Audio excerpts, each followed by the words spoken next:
Ayun na, good afternoon boss. Ito na yung unit nyo boss. Kahit tomorrow po, pwede na po natin ipabook. Papakita ko po yung mga details po. Ito pong dalawang punto, yung magkadikit po na Monday pa po yan. Ito po, baka bukas po, pick up na natin kay sir via Lalamove po. Ang sukat po ng unit niya ay 4x6x5. Tapos yung stand po niya ay 2 feet. 2 feet po yung pinaka-stand niya. Total height po niya ay nasa 7. Na ang design po niyan ay viewing fully trapdoor po.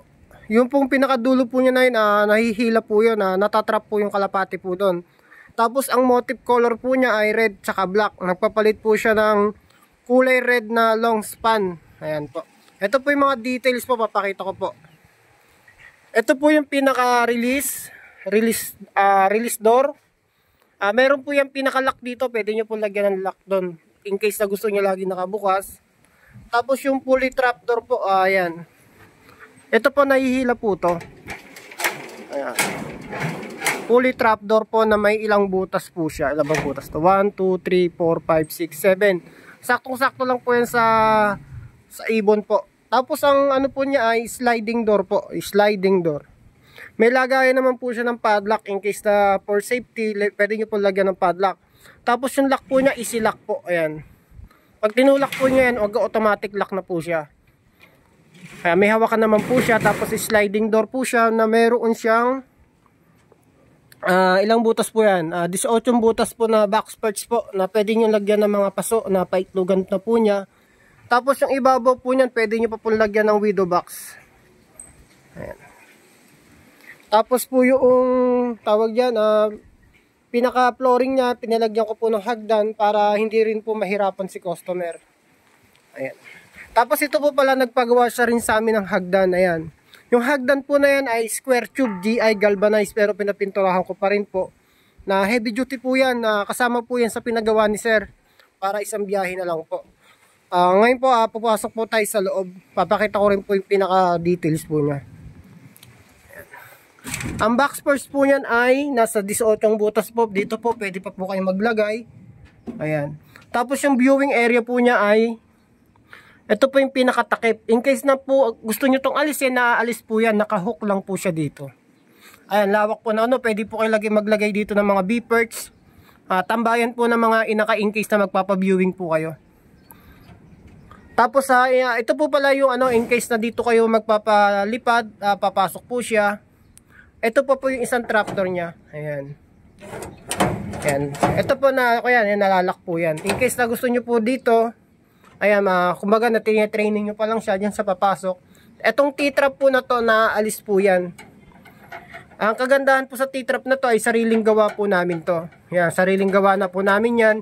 Kasi yung kulay puti, ano po siya, tawag dito, mabilis mabali dito sa pinakapuno. Hindi kagaya po nito, sariling gawa po namin, kaya guarantee na po ako dyan. Natatanggal po yan, nakatornilyo lang po yan dito.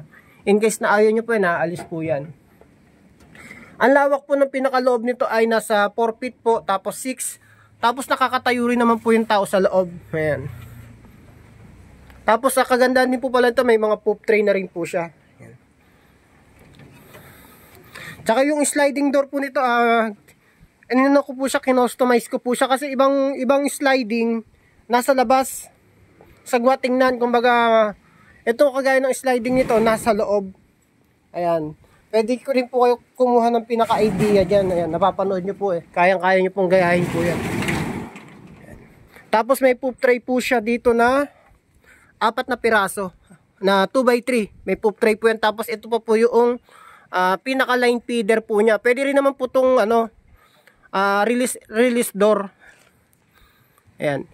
Lagayan po ng feeder po yan. Hindi man po dito kayo magpapatakwa, kumbaga dito nyo lang po papadaanin para pinaka-access po niya, pinaka-mabilis po, hindi na kayo dadaan sa loob. Ayan. May lagayan din po siya ng clip dito. Ayan. Ang ganda po ng unit na yan, boss. Ang presyo po pala ng unit na yan ay nasa 28 na po, hindi po kasama yung hagdan. Ayan. Nasa 28,000 po yung unit na yan na 4x6x5 na 2 feet po yung stand. Talagang ayan po. Tapos yung roof po niyan, naka-insulation na rin po. Tapos kagandahan ng unit na to, dadalhin po to sa rooftop, doon po bubuuin. Kaya po naka-customize po siya na collapsible assemble. Ayan, collapsible po yan, nakatornilyo lang po yan. Kaya madali lang po siyang buuin. Tsaka may mga label po yan. Ayan, mga label po niya. Oh. Para pag binaklas po namin yan, ipinilastik po, mag-iwa-hiwalay. Tapos pag binuo po dyan sa inyo, ito lang po yung pagdidikitin nyo yung mga label po na yan. Tapos ang ginamit na rin po palang steel matting dyan ay galvanized 1x1 po na 316. Hindi po kinakalawang, pero kinakalawang din man ng galvanized. Pero sa katagalan, kinakalawang nga siya. Pero pinapinturahan ko pa rin po sa kahit galvanized para maganda po tingnan. Tapos yung stand po pala nito nagpa-customize si sir kasi nga po dadalhin sa roof. Ayan, meron na pong tatamaan ng tech screw. Ayan, may tech screw na po. Magte-tech screw po dito para for safety po. Ayan, may pinakasapatos po niya. Ayan. Ayan. Ganda ng unit na yan ni boss kasi ngayon lang kami nagkulay red ng ng pinaka-roof. Okay na boss, tomorrow po PM ko sa inyo. Sisend ko po sa inyo to ngayon tapos tomorrow po pwede na po natin ipa-pick up. Sa nagtatanong boss, ito po yung size niya, 4x6x5. Hindi po kasama yung 2 feet na paa na stand na ang presyo po niyan ay nasa 28 po. Hindi po kasama yung hagdan. Okay na boss.